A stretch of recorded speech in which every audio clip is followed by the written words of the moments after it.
एक तोते ने बताया, जो स्त्रियां ये 5 बातें ध्यान में रखती है उनका चरित्र कभी नहीं बिगड़ता।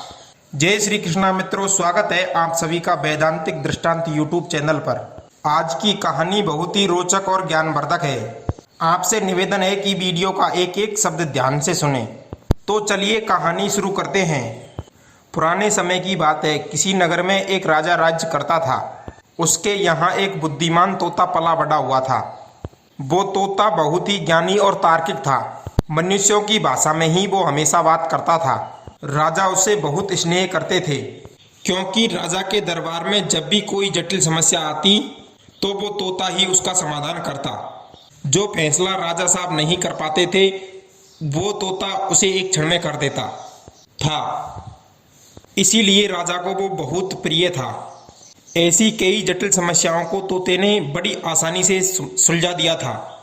उसी शहर में एक सेठ रहता था। सेठ बहुत ही बड़ा धनवान था। सेठ के 3 बेटे थे। एक दिन सेठ की मृत्यु हो गई तो सेठ मरने से पहले एक चिट्ठी लिखकर चला गया कि मेरी जितनी भी संपत्ति है वो संपत्ति मेरे 3 बेटों में से 2 बेटों के नाम कर दी जाए। पर उसने बेटों के नाम चिट्ठी में नहीं लिखे थे। सेठ की चिट्ठी पढ़कर सब लोग हैरान थे कि आखिर कौन से 2 बेटों के नाम सेठ की संपत्ति की जाए। गांव वाले पंच ये तय नहीं कर पाए कि कौन से 2 बेटों के नाम सेठ की संपत्ति की जाए। अंत में वे तीनों राजा के दरबार में पहुंचे और अपनी पिता की लिखी हुई चिट्ठी राजा को पकड़ा दी। चिट्ठी पढ़कर राजा भी बड़ा विस्मय में पड़ गया। राजा के सारे बुद्धिमान मंत्री भी इस विषय में कोई सलाह नहीं दे सके। अंत में राजा अपने तोते के पास पहुंचा और सारी समस्या सुनाई। तोता बोला, महाराज आप चिंता ना करें, न्याय होकर ही रहेगा। आप सेठ के इन 3 बेटों को अलग अलग कमरों में ठहरा दो, सुबह तक इनकी समस्या का समाधान हो जाएगा। तोता के कहने पर राजा ने वैसा ही किया। सेठ के 3 कुमारों को अलग अलग कमरों में ठहराया गया। रात होकर वो तोता एक एक करके सेठ के 3 बेटों के पास गया। जब वो सबसे बड़े बेटे के कमरे में गया तो तोते ने सेठ के बड़े बेटे से कहा कि तुम एक काम करो, अपने दोनों भाइयों को मार डालो, तुम्हारे पिता की सारी दौलत तुम्हारी हो जाएगी। क्या पता फैसले में संपत्ति के अधिकारी वे दोनों हो जाए और आपका हक और आप खाली हाथ रह जाओ। तोते की बात सुनकर सेठ के बड़े बेटे को बहुत गुस्सा आया। कहने लगा, हे तोते, तू मुझे लालच देकर अपने भाइयों को मरवाना चाहता है। यदि संसार की सारी दौलत भी मेरे आगे परोस दी जाए तो भी मैं ये अपराध नहीं करूंगा। अपने पिता की संपत्ति तो बहुत छोटी बात है। चले जाओ यहाँ से, वरना मैं तुम्हारी जान ले लूंगा। मित्रों, तोता वहां से चला आया। इसी प्रकार तोता सेठ के मझले बेटे के कमरे में गया और वहां भी उसे सारी संपत्ति का लालच देकर अपने दोनों भाइयों को मारने की बात कही। परंतु सेठ के दूसरे बेटे ने भी ऐसा करने से मना कर दिया। अब तोता सेठ के तीसरे बेटे के कमरे में गया और उससे भी वही बात कही, अगर तुम अपने दोनों भाइयों को मार डालो तो सारी संपत्ति तुम्हारी हो जाएगी।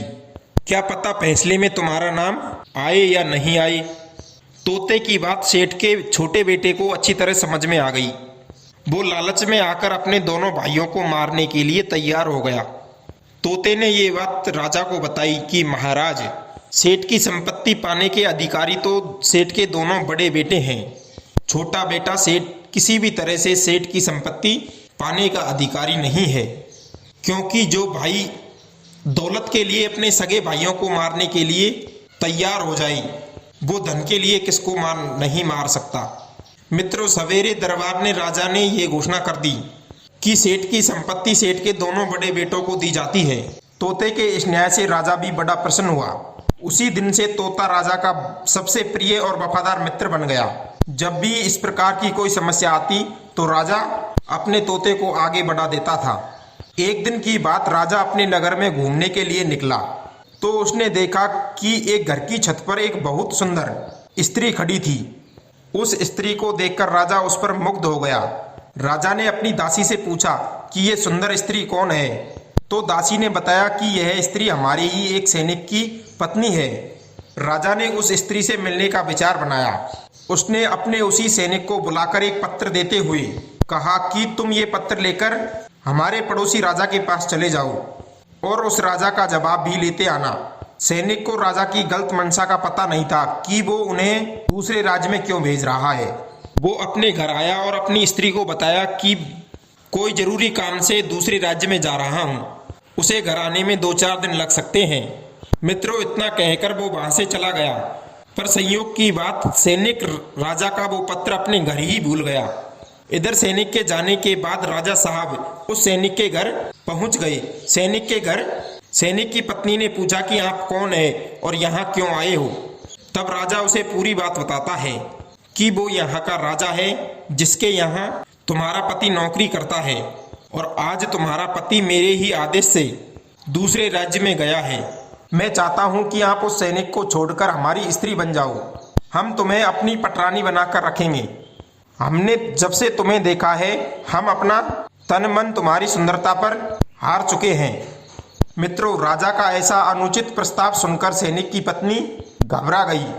वो अपने आप को संभालते हुए धैर्यपूर्वक राजा को समझाने लगी कि हे महाराज, यदि मैं आपकी पत्नी होती तो ये मेरा सौभाग्य होता, परंतु इस समय मैं किसी और की पत्नी हूँ और मैं अपने वचन से बंधी हुई हूँ।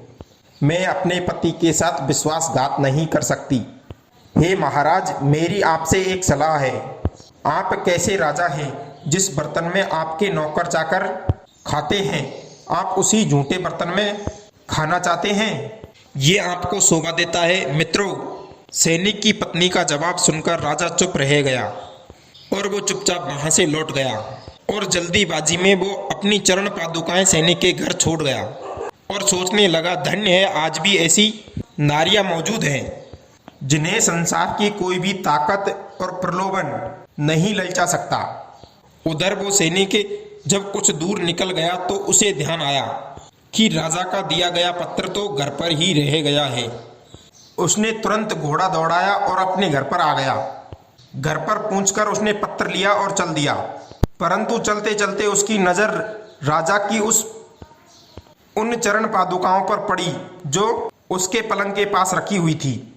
वो समझ चुका था कि पादुकाएं राजा साहब की है। मेरे जाने के बाद राजा साहब यहाँ आए होंगे। जरूर उनकी नीयत मेरी स्त्री के प्रति ठीक नहीं है। उस समय उसने बड़ी गंभीरता से काम लिया और राजा साहब का वो संदेश दूसरे राजा को पहुंचाकर अपने घर आ गया। सैनिक ने अपनी पत्नी से कुछ नहीं कहा। वो चुपचाप बिना कुछ कहे अपनी पत्नी को उसकी मायके छोड़ आया। पत्नी भी इस बात से अनजान थी कि उसका पति उसे किस कारण यहाँ छोड़कर गया है। धीरे धीरे कई दिन बीत गए, पर वो अपनी पत्नी को बुलाकर नहीं लाया। तब उसकी पत्नी को चिंता होने लगी कि उसका पति उसे बुलाने क्यों नहीं आ रहा है। उसने अपने भाइयों को भेजकर पता करवाया कि उससे ऐसी क्या गलती बन गई जो उसका पति उसे बुलाने नहीं आ रहा है।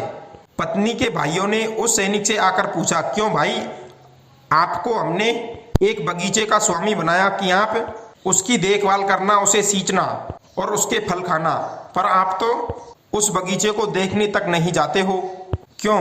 सैनिक ने कहा, क्षमा करना, वो बगीचा अब हमारे योग्य नहीं रह गया है। अब उस पर किसी दूसरे माली ने अधिकार जमा लिया है।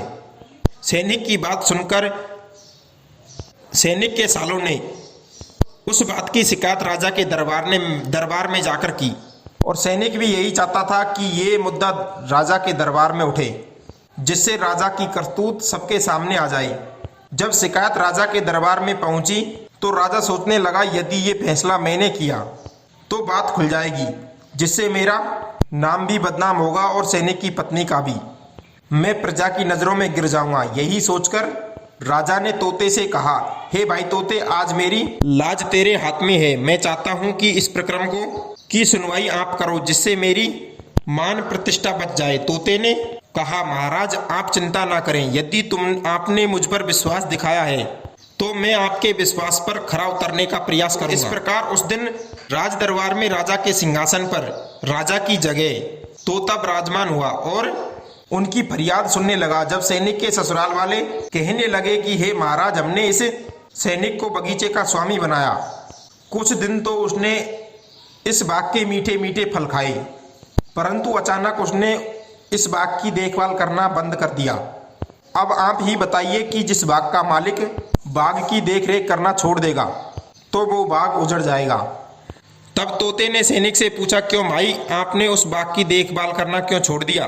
तब सैनिक कहता है, हे न्यायाधीश, मैंने उस बगीचे में जाना, उसकी देखभाल करना इसलिए बंद कर दिया है। एक दिन मैंने अपने उस बगीचे में शेर के पदचिन्ह देखे। मैंने समझ लिया कि हमारे इस बगीचे में शेर ने अपना अधिकार जमा लिया है।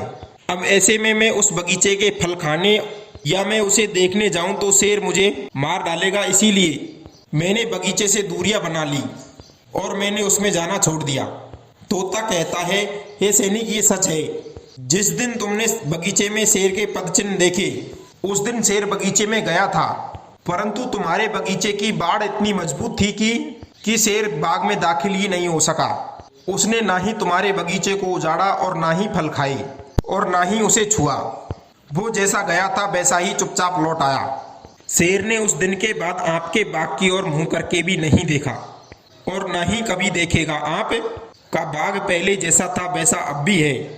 किसी शेर, चीता, भेड़िए की क्या मजाल जो तुम्हारे बगीचे को बदनीयत से देख सके और उस पर अपना अधिकार जमा सके। आपका बगीचा अपनी रखवाली करने में स्वयं सक्षम है। तोते की बात सुनकर सैनिक को संतोष हुआ। वो अपने रिश्तेदारों के साथ दरबार से चला गया। सारे दरबारी इस रहस्य को समझ नहीं पाए कि आखिर किस शेर और किस बगीचे की बात हो रही थी। राजा ने तोते को बार बार धन्यवाद दिया कि समस्या का समाधान भी हो गया और कोई जान भी नहीं पाया। कहते हैं, जो स्त्री स्वयं को संयमित रखती है, अपनी इंद्रियों को भटकने नहीं देती, उस पर किसी भी दुष्ट पुरुष का कभी भी कोई प्रभाव नहीं पड़ता। कामी चाहे कितना ही प्रयास करे, पर सती स्त्री कभी भी उसके प्रलोभन में नहीं आती। ईमान सती नारियों के चरित्र से शोभायमान है। आज भी हमारे देश में नारियां अपने पवित्र विचार, साफ शुद्ध चरित्र की वजह से पूजनीय है। इस देश की नारी वो नारी है जो रावण जैसे दुष्ट पुरुष की कैद में रहकर भी अपने सतीत्व को सुरक्षित रखती है। ये देश उन नारियों की वजह से जाना जाता है जो दुष्टों के हाथ पड़ने से पहले ही आग में कूदकर अपना जौहर कर लेती है। हमारे देश की नारियों की गौरव गाथा किसी से नहीं छुपी है। कहते हैं कि एक स्त्री यदि इन 5 बातों का ध्यान रखे तो उसका चरित्र कभी नहीं बिगड़ेगा। पहली बात, संगति। शुरू से लेकर उसकी संगति दुष्ट स्त्री पुरुषों के साथ ना हो। एक स्त्री अकेली कभी भी पुरुषों की संगत ना करे, क्योंकि कहते हैं स्त्री राजा और लताएं उसी का आश्रय लेते हैं जो उनके पास होता है।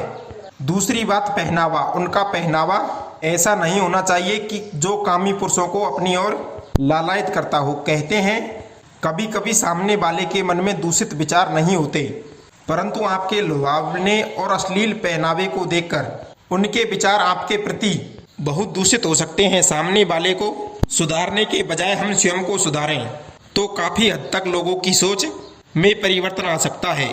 तीसरी बात, ऐसी चीजें ना देखे ना ही सुने जो आपको आपकी मर्यादा और संस्कृति से दूर करती हो। अधिकतर लोग वही करने का प्रयास करते हैं जो देखते हैं और सुनते हैं। चौथी बात, अपने धर्म और कर्तव्य को समझें। अपनी जिम्मेदारियों के प्रति वफादार रहें।